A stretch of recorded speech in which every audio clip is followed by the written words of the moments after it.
Salut à tous les bien-aimés et une fois encore, merci de nous rejoindre, merci de nous écouter pour ce temps de méditation et de réflexion sur une portion de la Sainte Bible. Si je veux résumer ou si je veux définir la vie chrétienne en un mot, je choisirais certainement le mot grâce, la grâce divine. Nous sommes sauvés par la grâce au moyen de la foi. Éphésiens 2:18. Nous vivons dans le temps présent, dans l'obéissance, la soumission à la volonté de Dieu par la grâce du Seigneur. Tite, chapitre 2, verset 12. Et nous sommes aussi comblés de toutes sortes de richesses spirituelles, de bénédictions spirituelles par la grâce du Seigneur. 1 Corinthiens, chapitre 1, verset 4 à 5. La grâce de Dieu est la fondation de notre vie, est le générateur qui fournit, qui produit le courage, la force, les ressources spirituelles dont nous avons besoin pour persévérer, progresser dans ce voyage spirituel, dans cette marche avec le Seigneur. Et lorsque nous lisons la seconde lettre de Pierre, en son chapitre 5, verset 18, le Seigneur nous commande de grandir dans sa grâce. Il est écrit, « Mais grandissez dans la grâce et la connaissance de notre Seigneur et Sauveur Jésus-Christ. À lui soit la gloire, maintenant et pour l'éternité. Amen. » Où que tu sois dans ta marche chrétienne, où que tu sois dans ta marche spirituelle, Jésus-Christ te commande de grandir dans la grâce, de progresser dans sa grâce. Et cela n'est pas une option, c'est un ordre royal, c'est une commande royale. Le Seigneur te commande ce matin et me commande aussi de grandir, de progresser dans sa grâce. Et que veut dire concrètement grandir, progresser dans la grâce du Seigneur? Et comment le faire? Le Seigneur veut que tu progresses, que tu grandisses dans sa grâce, c'est-à-dire que tu expérimentes, que tu t'appropries les bénédictions, les privilèges, les richesses attachées à la grâce du Seigneur. En effet, pour certains d'entre vous, vous avez déjà expérimenté le salut, l'un des privilèges, l'une des bénédictions attachées, l'une des richesses attachées à la faveur divine. Mais écoute-moi, il y a bien d'autres, il y a bien plus d'avantages, de bénédictions, de richesses spirituelles mises à notre disposition par la faveur du Seigneur. Et il désire, il commande même d'ailleurs que nous les expérimentons, que nous les approprions.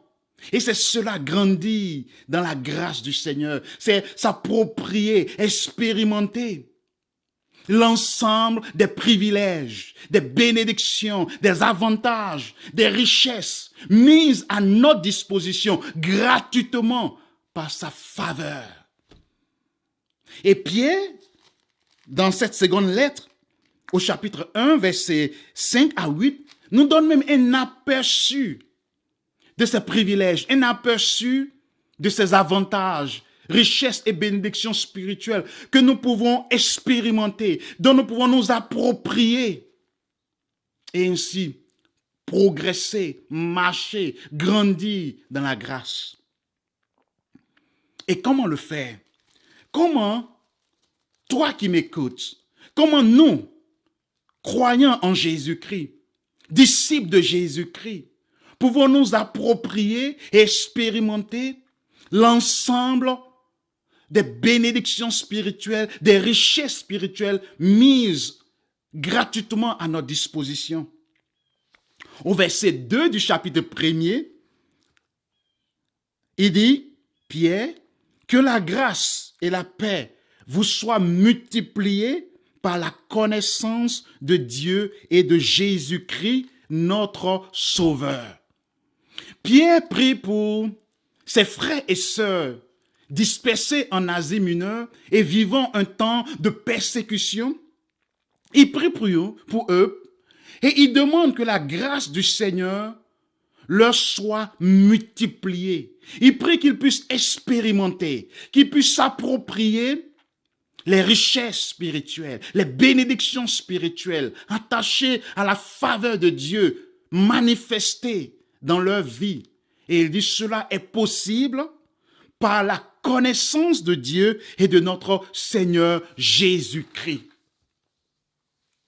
Beaucoup d'entre nous, nous voulons jouir des privilèges offerts gratuitement par Dieu. Nous voulons voir une multiplication de la grâce divine dans notre vie. Nous voulons nous approprier les bénédictions, les richesses spirituelles mises à notre disposition gratuitement par le Dieu de grâce. Mais tu es peu disposé à faire un effort pour mieux connaître Dieu, pour mieux connaître Jésus-Christ, notre Seigneur et notre Sauveur. En effet, pour progresser dans la grâce, nous devons progresser, nous devons avancer dans la connaissance de Dieu et de Jésus-Christ. Tu sais pourquoi? Parce que les privilèges, les avantages, les richesses, les bénédictions du Seigneur Jésus, mises à notre disposition par sa grâce, ne sont pas détachées de sa personne. Connaître le Seigneur, avoir une connaissance personnelle, intime du Christ, c'est expérimenter, c'est s'approprier les richesses, les privilèges attachés à sa grâce. Alors je prie pour toi ce matin, que le Saint-Esprit puisse t'aider à progresser dans l'expérience plutôt, et dans l'appropriation des richesses, des privilèges, des bénédictions mises gratuitement à notre disposition par la grâce du Seigneur. Et cela par ton effort continuel de mieux le connaître, ton effort continuel de mieux connaître Jésus-Christ au travers l'étude de la parole de Dieu, au travers la persévérance dans la prière. Et ainsi, nous pourrions dire, nous obéissons à l'ordre divin de grandir dans la connaissance et dans la grâce du Seigneur. À lui soit la gloire, maintenant et pour l'éternité. Amen.